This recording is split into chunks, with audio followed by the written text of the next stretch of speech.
On bouge encore, on vit encore. Je pense que les oreilles remuent. On verra. On aura au moins réussi aujourd'hui à différer un peu la fête girondine, c'est pas rien. C'est sûr qu'on a 3 points de retard, mais tout reste possible et nous on y croit bien sûr. On a loupé des choses, des petits détails qui font la différence dans ces matchs-là. Bon, quelque part, peut-être, mon petit doigt me dit que le championnat n'est pas encore fini. C'est ce qui explique cette relative sérénité dont je fais preuve.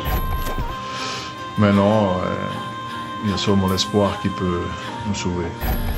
Je pense qu'il faut les féliciter eux. On a fait une bonne saison, mais ils ont été encore meilleurs et méritent leur titre tout simplement.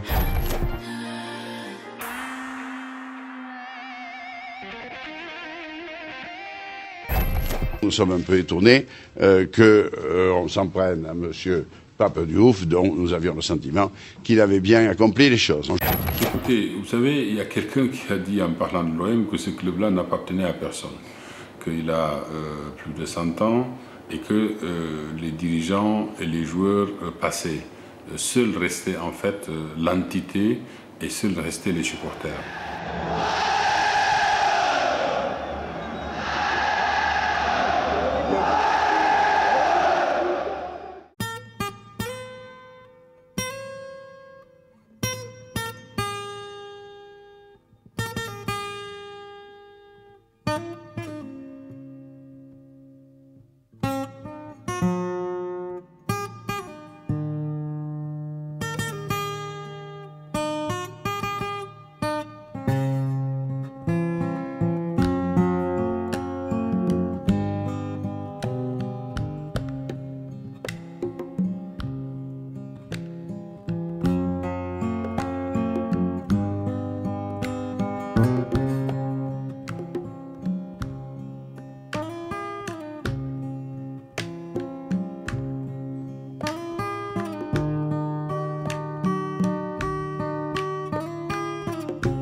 Hawa dololo, hawa dololo, hawa.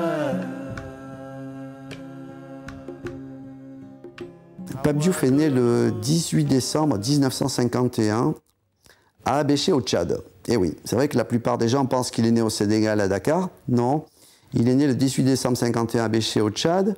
Et très tôt, il est parti avec sa famille à Dakar, au Sénégal. Je suis né au Tchad par les hasards de la vie, puisque mon père y avait été affecté à l'époque, puisqu'il était fonctionnaire et il travaillait dans l'administration française.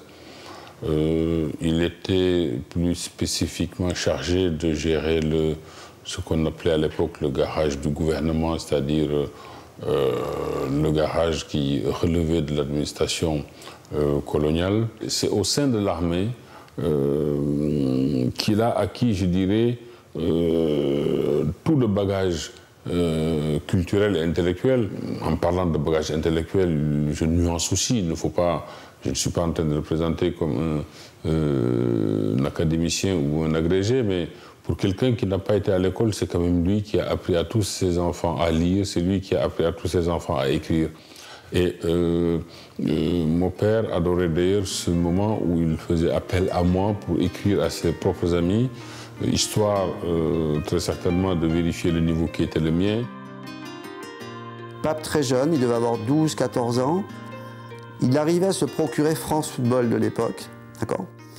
Il prenait France Football et il se retrouvait, si vous voulez, dans la rue, où il avait autour de lui énormément de jeunes enfants de son âge, ou même de plus grands, et il leur racontait ce qui se passait en France, dans le championnat de France, dans le championnat européen, à sa manière, en parlant bien entendu d'un de ses passionnés joueurs qui était Salif Keïta, de Saint-Étienne, puisqu'il aimait beaucoup Saint-Étienne. Bon, c'est vrai, moi, quand il me racontait ça, j'ai toujours imaginé, je voyais Pape, il est tranquille, il a une cour autour de lui, il leur raconte, il leur dit, ben lui, Salif Keïta, il a fait ça, Mekloufi, il a fait ça, et ainsi de suite. Et il y avait déjà, si vous voulez, quelque chose à faire partager. Et j'ai trouvé ça quand même assez, pas banal, quoi.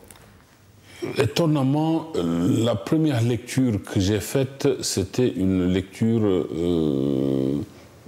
spécifiquement sportive, et je dirais même exclusivement football. C'était les journaux de l'époque. Certains ont encore toujours pignon sur rue. Je pense notamment à un hebdomadaire, un bi-hebdomadaire maintenant comme France Football. Mais à l'époque, il y avait aussi d'autres écoles de journalisme, en tout cas, qui traitaient le football. Et pour ma part, j'ai été très tôt séduit et très largement influencé par une revue du nom de Miroir du football, dont le directeur de la rédaction à l'époque était François Thébault, que je considère aujourd'hui encore comme très certainement le journaliste qui a le mieux parlé et qui a le mieux écrit sur le football.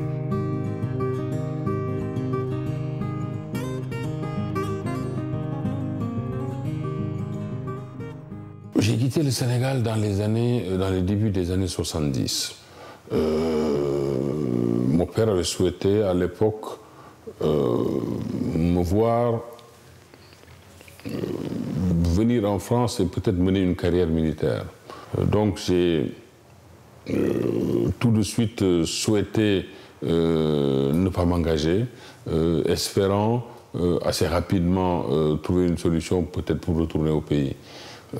Mais voilà que l'année scolaire avait commencé au Sénégal. Je ne pouvais pas y retourner sans projet précis. D'où pour moi la solution de rester ici, de trouver du travail pour essayer de préparer donc ce retour. Et puis comme les choses se passent, 1 mois, 2 mois, 3 mois, on trouve un petit travail. Un travail de coursier dans un premier temps, mais ce sont des petits boulots, comme on dit, où on ne reste pas très longtemps. De coursier, on devient manutentionnaire, de manutentionnaire, on devient pointeur, de pointeur, on devient employé de bureau. Et c'est ainsi que, le temps passant, l'habitude aussi se faisant, on finit par organiser une autre vie ici, on finit par nourrir des projets ici et l'idée du retour s'estompe. C'est ainsi que je suis resté à Marseille.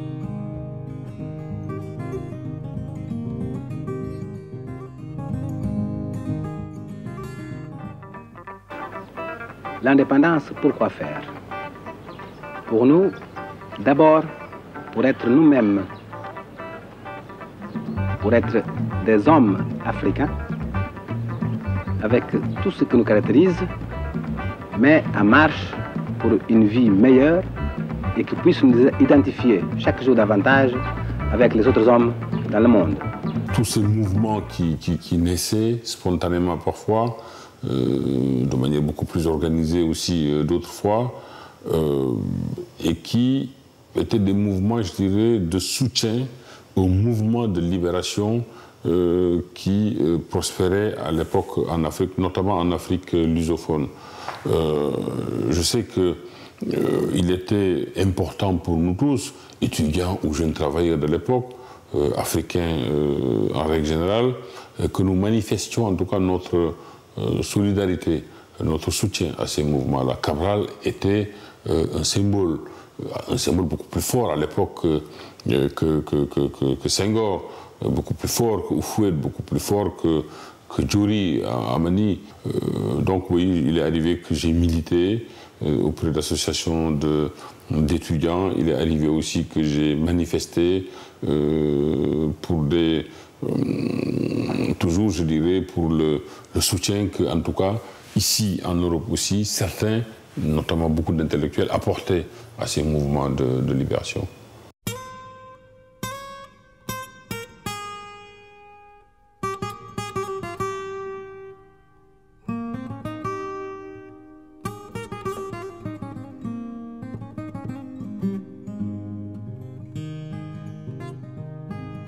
Oui, j'ai été inscrit à Sciences Po Aix, mais dans des conditions qui n'étaient certainement pas idéales, puisque sans bourse et sans aide autre que les revenus que je pouvais avoir en travaillant à mes heures perdues, il était très difficile, effectivement, de poursuivre les études. Alors, Après 2 années, oui, c'était l'impossibilité de continuer à mener les études, je dirais, sereinement. Ça m'a amené à voir différemment, à voir autrement. Et j'ai atterri, là aussi, par un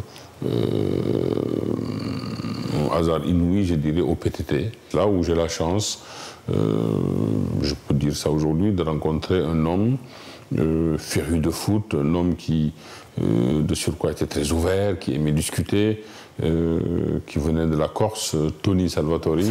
Tony était un champion du monde de plongée sous-marine, qui aimait beaucoup le sport. Et il a découvert Pape Diouf, il est venu voir le chef de service de l'époque qui s'appelle Pierre Andréis, et qui lui a dit il y a un jeune là qui serait sans doute bien dans l'équipe des pigistes parce qu'il connaît beaucoup de choses en sport, il écrit très bien. Pierre Andréis lui a dit écoute Tony, tu as qu'à l'amener un dimanche, Pape Diouf est venu, et ils lui ont confié la chronique du basket. Il a fait pendant longtemps la chronique du basket. Puis après, tout le monde s'est aperçu qu'il en connaissait un rayon dans le football.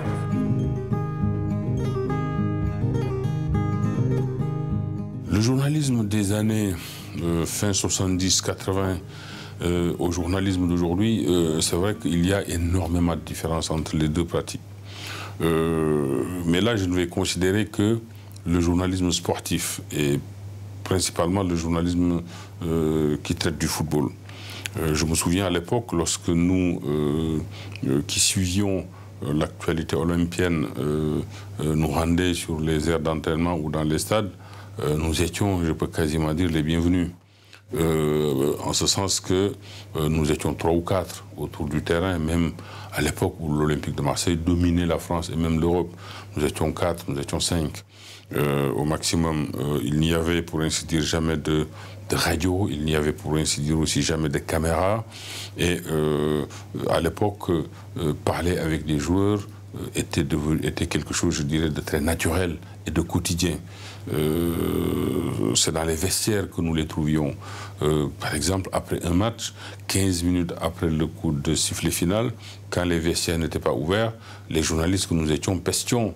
Nous n'étions pas contents puisqu'il fallait que les vestiaires soient ouverts pour que nous rentrions dedans, pour que nous puissions parler avec les gens. Donc il y avait une relation, je dirais, conviviale, une relation de proximité qui aujourd'hui, malheureusement, n'existe plus. Je suis bien placé pour le savoir puisque je suis même passé de l'autre côté. Mais la situation a radicalement changé.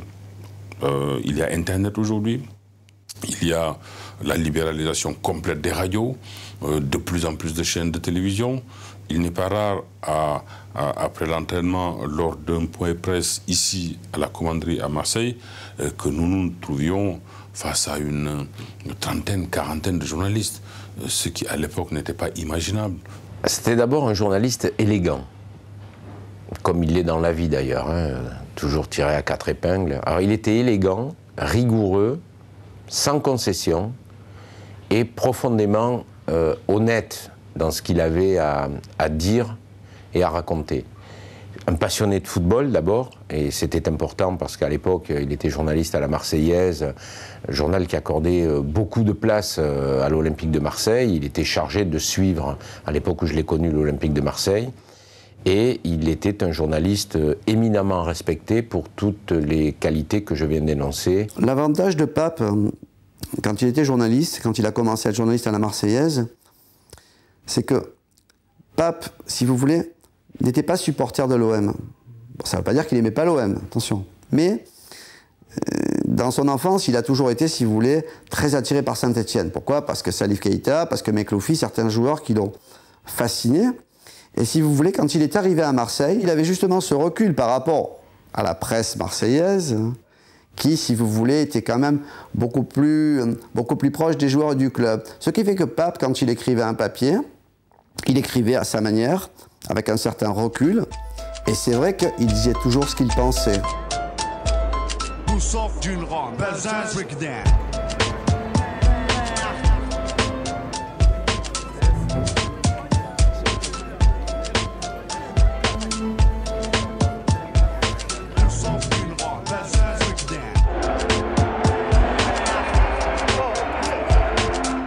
L'arrivée de Bernard Tapie avait été soigneusement préparée à l'OM, dans la mesure où c'était Gaston Defer qui l'avait choisi, avec Edmond Charleroux, son épouse, qui avait voulu Tapie à l'OM. Il ne fallait pas qu'il y ait le moindre grain de sable à l'arrivée de celui qu'on présentait déjà comme le futur sauveur de l'OM, ce qu'il a été par la suite.